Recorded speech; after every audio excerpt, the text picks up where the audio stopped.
Hola, ¿qué tal, mis queridos hermanos y amigos que me escuchan? Esto es subsegmento Reflexiones, como siempre, con la Biblia en la mano, que en el día de hoy, con la ayuda de Dios, vamos a continuar el estudio de aquí del libro de Mateo.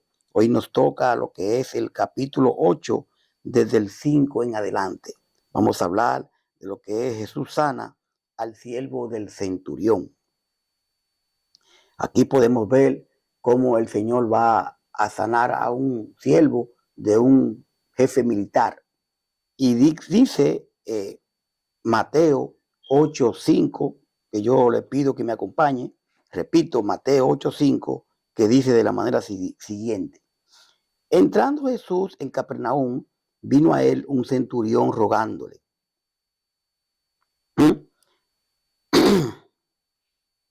Y diciendo, Señor, mi criado está postrado en casa, paralítico, gravemente adormentado.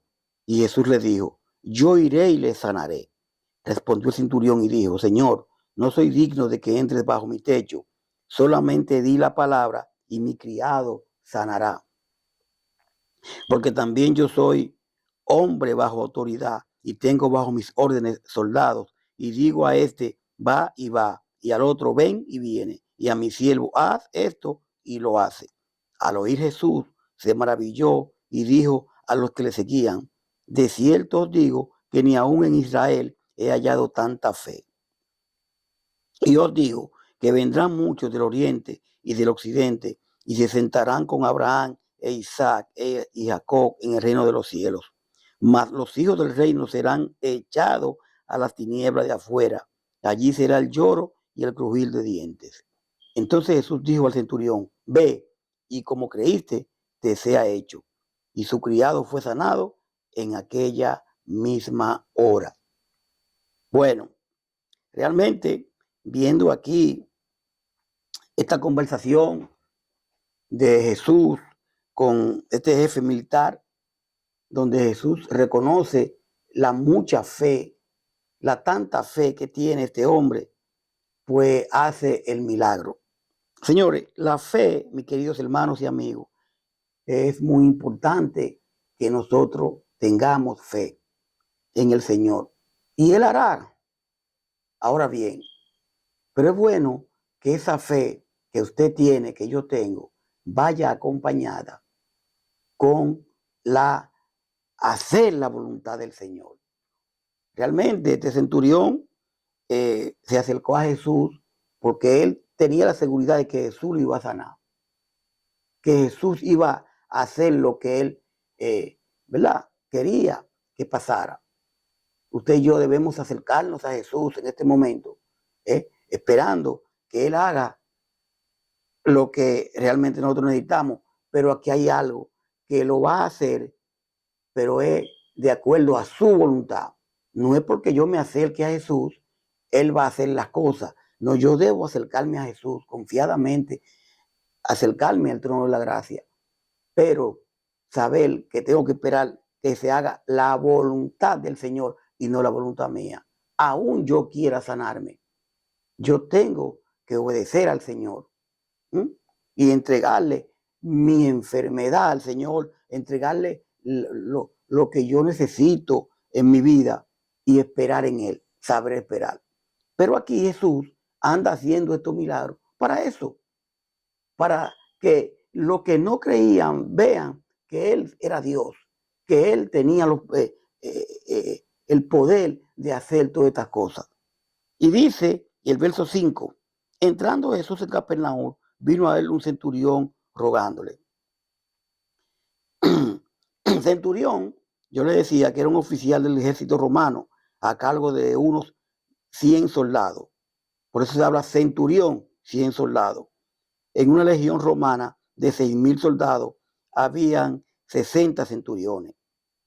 Entre las responsabilidades del centurión estaba la de que sus soldados hicieran los ejercicios militares prescritos y tenerlo bajo su mando en las campañas militares.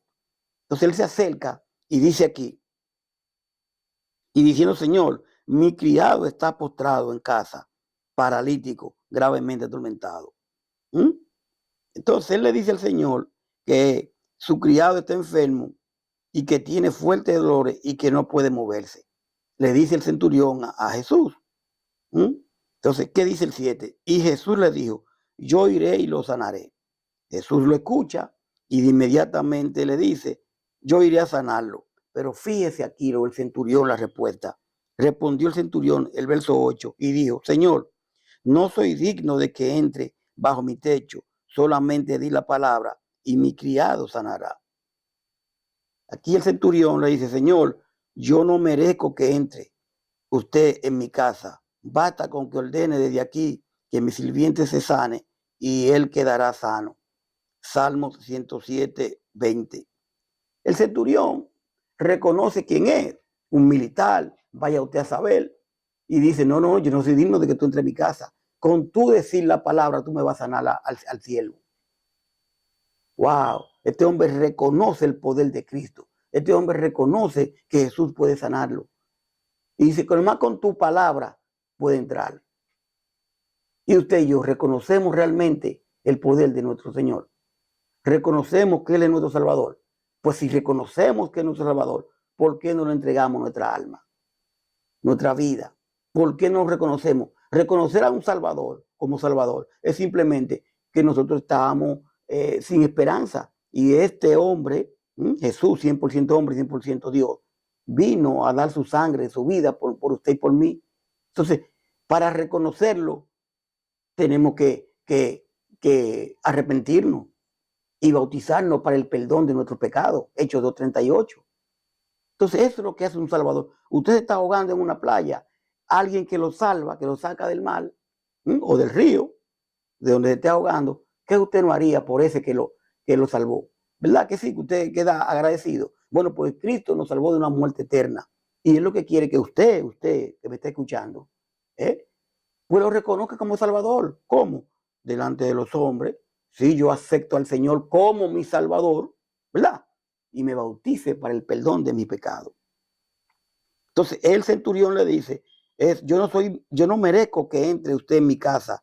Basta que ordene desde aquí que mi siervo se sane y él quedará sano. El centurión mostró gran fe en la persona y el ministerio de Jesús, reconociendo la autoridad de Jesús para sanar a su criado con solo una palabra. Dice el 9, aquí del 8 de Mateo, porque también yo soy hombre, dice el centurión, bajo autoridad y tengo bajo mis órdenes a soldados. O sea, a mí me mandan, pero yo mando y tengo hombres bajo mis órdenes. Y digo a este ve y va, y al otro ven y viene, y a mi siervo y esto lo hace. Entonces, porque yo sé que lo que es dar órdenes y lo que es obedecer, si yo le ordeno a uno de mis soldados que vaya a algún sitio, ese soldado va. Si a otro le ordeno que venga, él viene. Y si mando a mi sirviente que haga esto, algo, él lo hace. Entonces dice que al oír Jesús esto, dice que se maravilló y dijo a los que le seguían, de cierto digo que ni aún en Israel he hallado tanta fe. Mi querido, mi querida, Jesús se quedó admirado al escuchar la respuesta del capitán, del centurión. Entonces le dijo a la gente que lo seguía, le aseguro que en todo Israel nunca había conocido a alguien que confiara tanto en mí como este extranjero, porque era un centurión romano, ¿verdad? Entonces, usted puede ver a Isaías 49:12, Isaías 59:19, Malaquías 1:11, Lucas 13:29, Hechos 10:45. Y dice el 11, y os digo que vendrán muchos del oriente y del occidente, y se sentarán con Abraham e Isaac y Jacob en el reino de los cielos. O sea, oigan bien esto, le dice Jesús a los que están escuchando. De toda parte del mundo vendrán gente que confían en Dios como confía este hombre. Esa gente participará en la gran cena que Dios dará en su reino. Se sentarán a la mesa con su antepasado, Abraham, Isaac y Jacob. Realmente usted y yo estamos preparados para sentarnos en la gran cena. Estamos obedeciendo al Señor. Dice el verso 12, mas los hijos del reino serán echados a la tiniebla de afuera, allí será el lloro y el rugir de los dientes.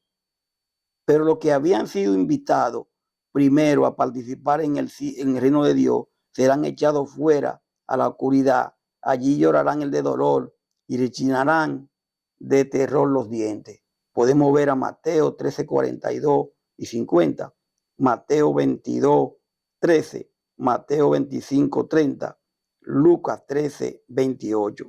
Dice el verso 13. Entonces Jesús dijo al centurión: ve, y como creíste, te sea hecho. Y su criado fue sanado en aquella misma hora. O sea, que luego Jesús le dijo al capitán: regresa a tu casa y que todo suceda tal como lo ha creído.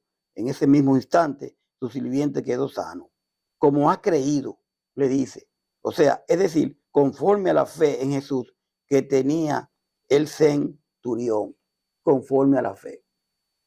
Aquí podemos ver cómo Jesús sana a este siervo, cómo habla como centurión, la fe del centurión, ¿verdad? Y tenemos que saber que el Señor tenía poderes para sanar, curar instantáneamente.